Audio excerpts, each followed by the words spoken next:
Okay, first topic of discussion. As our IGL, Nick, what does leadership mean to you?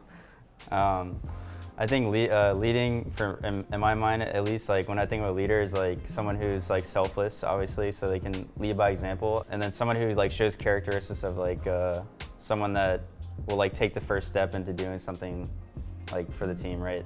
Yeah. And I feel like whenever I was growing up, I wasn't like a natural leader or anything. I was kind of like introverted, so whenever I became like the IGL, like, and as far as I can think back in my career, it's like I can only remember being an IGL at this point. Like, it's been a while. Yeah.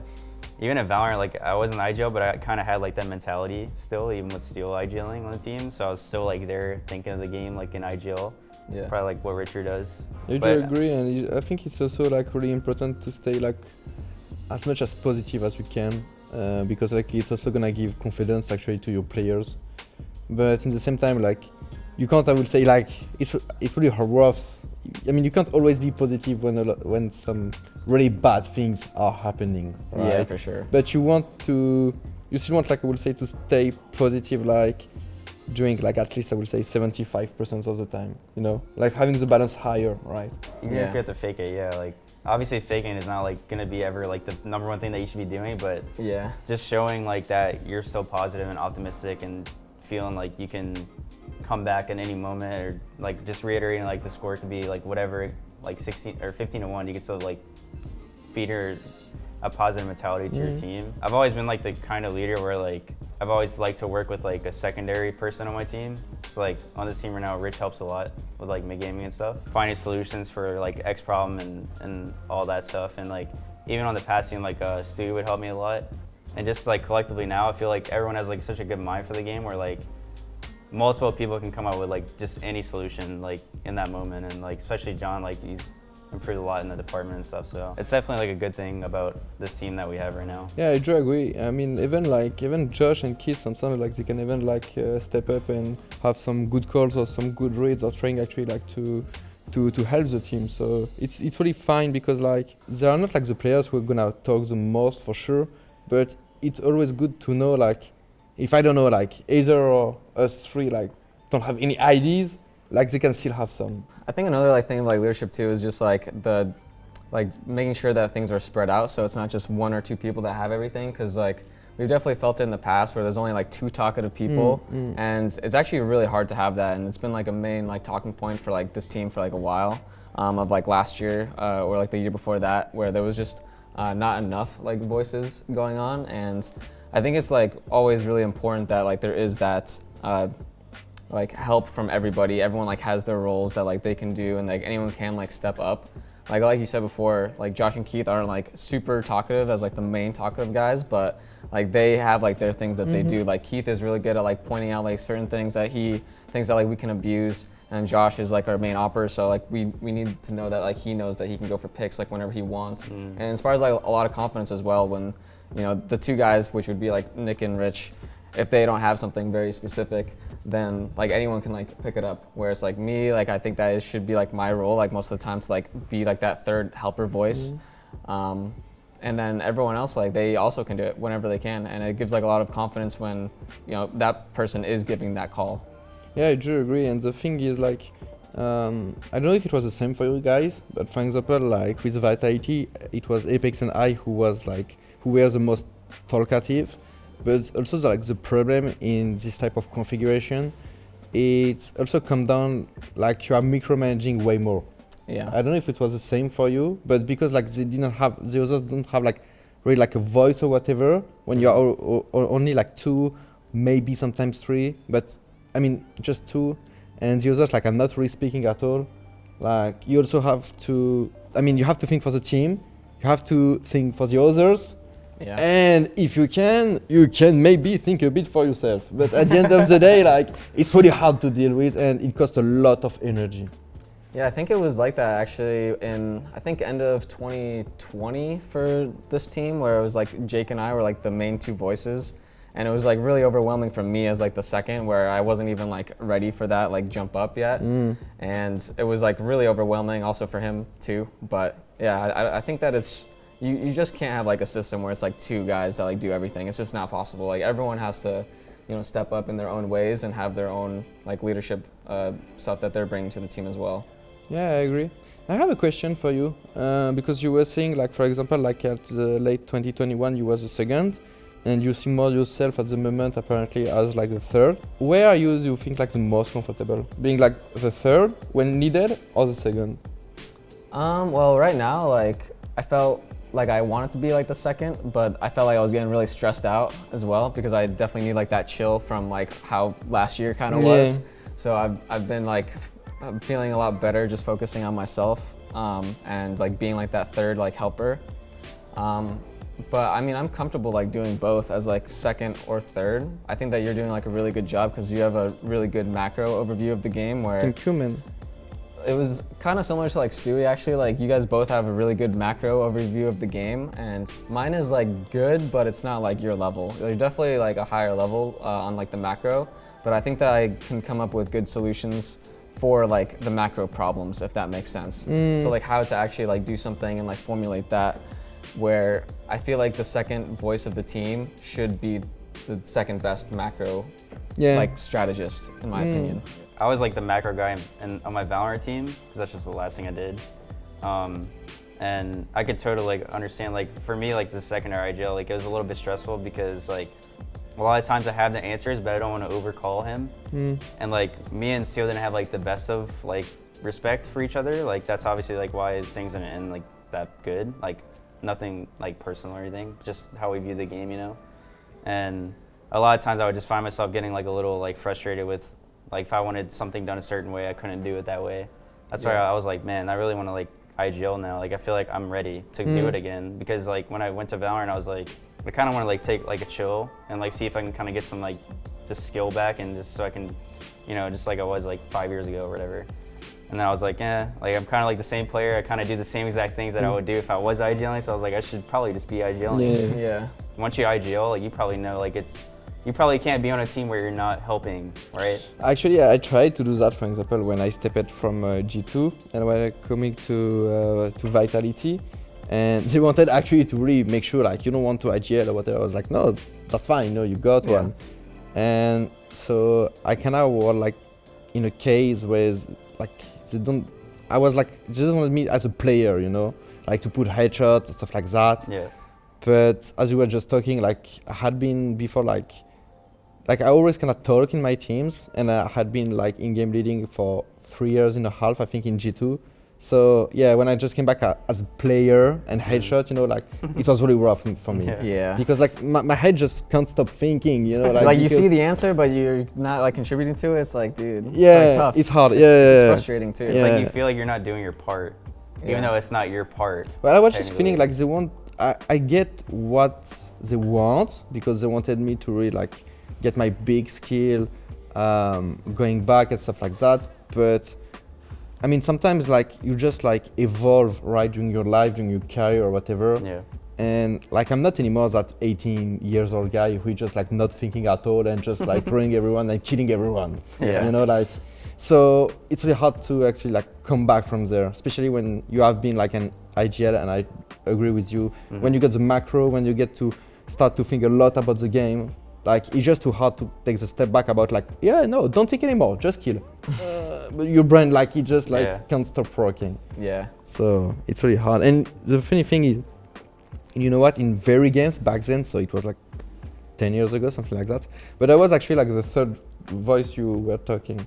Like Existence and Smith were like the two main, but I was this third one, like, if one is not stepping up or they both like a bit struggling, this is why the third one, like, he's not gonna speak a lot, but give an idea. When you need it, he will be there, you know, and that's really important, that's in my opinion, because if the third one like come up like when you're struggling, give you 1 or 2 ideas, it works, then both on the side, like it's okay, they're gonna come back really easily. Yeah, I don't think there's ever been like a team with this like one IGL and like 4 no voices. It's not possible. No, like, it's not. Not in today's day and age. In 2014, that was possible because everyone was just really bad. But these days, like you just need it. It's not possible. And it costs just so much energy to do it by your own, like micromanaging, giving ideas, like. Yeah. And And you can't expect everyone to have all the answers. Like one guy does not have all the answers. Yeah, like, exactly. Even in a game, like when we're just like playing, like yesterday we can have all the answers against one team, and the next one we just get owned and we can't figure it out. Like it's just tough. Yeah, true. So what do you guys think is the hardest part about being a leader? So for me, since I'm not like that second voice and I haven't been able to like get to that level yet, kind of like how Rich has been able to, I'd say like the hardest part is like since I grew up like introverted as well, like until you have to actually like be that person, like you kind of just like went into that as like the IGL, but I haven't ever had to like do that, so it never like developed as like my personality of like being that like super like positive all the time, like even fake it when you have to, like that was like it's still like really hard and something that I'm gonna have to like keep developing. And for now, like as the third voice guy, like that's pretty much fine because you're not like having to like give that constant positivity, I guess, like to everyone, since it's not it's like a thing that you two right now are doing the most, but it's something that like I'm gonna have to develop like over time, like, and that is like a big focus of like giving like even the fake confidence to everyone, not just about being positive, but like the fake confidence, because it's like different like when you're giving confidence to your team that like you know something's gonna work, and like always like having like something to say that's like positive for the team. I guess like in the way that like you do, Rich. Yeah, sometimes you have to be positive in like even in bad moments. Yeah, but it's tough. It's really not easy, especially if you're introverted. Like if you grew up like really introverted, it's tough. I know. Or I feel like you're more I was extroverted. like that. No, really? I was like that. Yeah. Jeez, what happened? What happened? I need these tips. Actually, CS, like, because when I was 11, like, I just like go over like a big glasses like that. And so I had to go to the hospital and I had a big thing on me and stuff like that. And so it was really hard. And from there, like, I think I didn't like keep my bedroom for maybe 3 months, something like that. I just started to just being scared about like everything in the world, basically.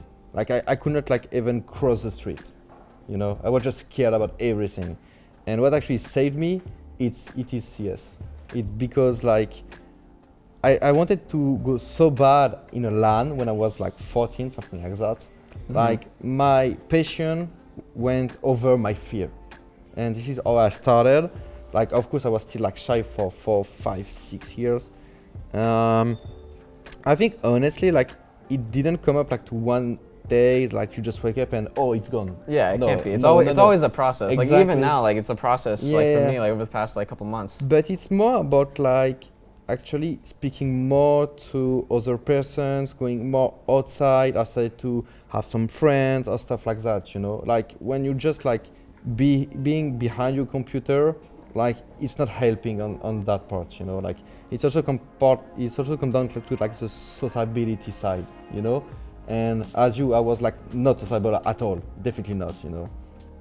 And you just kind of practice. The more like you're gonna go out, the more you're gonna start to speak with normally you are at the beginning you're gonna be scared, you're not gonna be so comfortable, and it's just like a practice, you know, like English. The first week, the 2 first weeks like are gonna be really hard, and you're not gonna feel comfortable at all. But after doing it like time to time, like. That's fine. And also like I think something comes down also like to the age itself. I feel like the more like you becoming older, the less you care about like the opinions from other people, you know? Like when you are younger, like you are really like, oh no, I don't want him to think like I'm bad. I want her to think like I'm beautiful because I want to got a crush with her or something like that. Like you're always thinking about what the other person like think about you, and when you're getting older, like you just don't give a fuck. Yeah. I swear. Like since you are happy in your body and you're happy like in your head, then you're just being yourself, and you know like, and you also accept that some people like you, not everyone is gonna like you. Yeah. Some people are just they don't like you, you know. For no reason you'll never know. Yeah. But that's fine, you know. Like everyone, like you can't, even you can't like everyone in the world. There are some people you're gonna love, some people you're gonna like, some people like you don't care, and some people you're gonna hate. Yeah. And that's it, you know.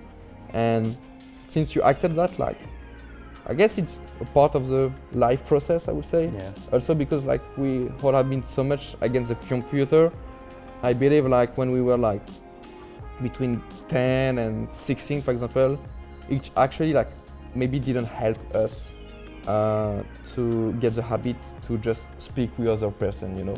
Like I don't know if it was your case, but me during that time, like I barely have any friends at all, because I was just like going to the school, going back to home, playing. So I have like friends, of course, like on the computer, but I didn't develop just like talking to a person like in real life, you know.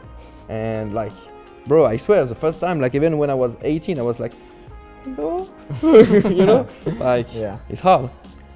For me, it was like, you said from like 10 to 16, but from like however age I was able to like go to friends' houses, maybe like, I don't know what age, I don't remember, but I was like really, I would always be wanting to go to people's like houses and like, I would just want to like play sports all the time when I was younger, like play basketball, play football and stuff like that. And then probably when I was like around like middle school age, like that's when I started hanging out on the computer way more. And I was like, I'm having like a lot of fun with this stuff. And like all my friends, it was like back in the day when like the Xbox became really popular and they started making like really good games like Call of Duty. And like I specifically remember like Gears of War came out for the Xbox 360 and I was like, this game is so cool. The graphics are insane now compared to like the GameCube. Like I was like, this game was like really fun. And then like my friends like were all getting Xboxes and stuff. And then I found out about like Xbox Live. I was like, oh my God, I could sit in my room and play like Halo against like other people, like my friends. Like that was like the coolest thing in the world to me. So then like I started just eventually just playing more games and like hanging out with friends less. Or if I wanted to hang out with friends, it was just to go like play like Xbox with them. Yeah. I know what you mean. So for me, that's just like how my childhood was, and it was just like that was like the most fun times, honestly. Just like system linking with friends, like playing right next to them online, like playing like my friend had like this giant TV. It was like a 60-inch like really crappy TV, like the one that weighed like 400 pounds or something. And like we're all just like chilling. Like we had a big TV set up and like a little TV. And like we were playing like 8 versus 8 or 4 versus 4, like 8 people in one room, like playing against each other. I was like, this is so fun. Yeah, that's so that's cool. pretty cool. Like the most fun time, Yeah. So like those are like some of the times that like I'll never forget, like growing up, and like that's playing video games. Like I've been doing my whole life. So my stuff was the same with the same childhood stuff with like being introverted for like quite a long time and like you know, I had a really small school growing up. Like my class was 100 people. And that is like really, really small. 100? Yeah. So it's tiny. The percentage of people of that like have the same interests that you like and all that type of stuff is like really small. And no one gamed either. And I was like exposed to like gaming when I was like 4. So, and I didn't like consoles. So the pool is really small. That's all I'm gonna say. The pool is small. Yeah, not many people had computers like at that time. True. No one in my area had computers. So, like I pretty much like had to start developing like that type of aspect when I would play Counterstrike. Actually, when I was getting serious about it at like 14. Well, I would play like leagues before that, but pretty much like when I first started getting like more extroverted, trying to get out there a little bit more, was like when I joined Liquid, actually, when I was like 17, 18. And you know, it's just like, it is tough like when you just start that like so late. And that's probably like why you like developed that way too, since we all kind of like started off kind of the same and like how long it took. But yeah, I just think that it's kind of just tough as well, like in terms of like back to leadership stuff, where, you know, I feel like the thing that I've talked about the most like with Chang recently is like the perception of like being a teammate, a leader, and like what the roles and responsibilities of that stuff is. And I have like this like definition in my head of like what each person like does and like what's good and stuff, instead of just doing it, really, like doing like what you think is like right in the moment, or like if you see it, like stepping up with it, but not wanting to like, I don't know, go over the I don't know, it's kind of hard to describe, but like going over the boundaries. Kinda. It's kind of like really weird because it kind of goes back to, I guess, what you think is like the right way to do things, and like what you think like a leader is, and like definitions and stuff. And I think that it's kind of been like too set in my mind, and it's kind of like made me hesitant to do it, I guess. And I feel like that's like the main thing that I've like talked with Chang like in the past couple months that's like helped me a lot. Okay. I think for me, like, I never really had like a role model, so to speak. Like my oldest brother is like my role model in life, probably. And he's not like a leader like of anything, Jeff? really. Yeah. Like he's not like a leader of like a team or anything by that. So it's for me, it's like Mark. No. I did look up to Mark for a lot of things though, but Yeah, of course. like going back to it, I feel like I never had like a role model, like in-game leader, like a person I looked up to that was like a super good leader of something. Like, so for me, like I over the years, I kind of looked up to like just the #1 team in the world, like whoever was IGLing. I thought they were like, they had like the biggest brain ever, and like they think of all these answers, like they're always a step ahead and stuff. But I came to the realization that like that's just not true at all, and you have to be a leader in your own way, and you have to be a leader for your teammates, and that's like the most important thing. So like if we bring like the #1 leader over to this team, like there's a chance that it might just not work at all because you guys don't trust that philosophy or trust the person in general or whatever. Yeah, I do agree. So yeah, I think just over the year, like I've just learned to like be myself more and try to like find out my own style for my teammates. And like, yeah, I think if you look at each top team in the world right now, like every leader is so different, and every leader has different like just styles of how they approach the game and stuff, and you can just see it in the gameplay. Even in 2019, when we were the best, like for that amount of time, like we were way different than every other team. And when I look at a lot of like the top coaches out there, like I feel like a lot of the coaches are really different too. Like when people consider like someone like if you name any of the top coaches in CS, they're all really different, and you need to like be able to, you know, fit for the team and the people that you have around you.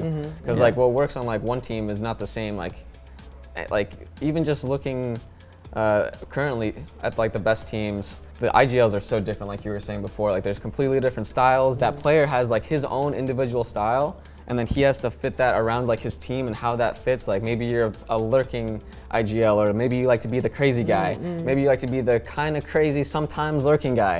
Like there's literally everything. Or you could be the support guy. Like there's everything, and you have to just fit that for your team and what the strengths of everyone is. Yeah, the thing is, for me, like the hardest part about like being a good like IGL and like a leadership is actually like you're not always gonna like, especially like, I mean, you can't know with the players you're gonna play with since you don't know them for at least 3 to 5 months, in my opinion. Because the 3 weeks you're gonna meet the person, like it's not enough, right?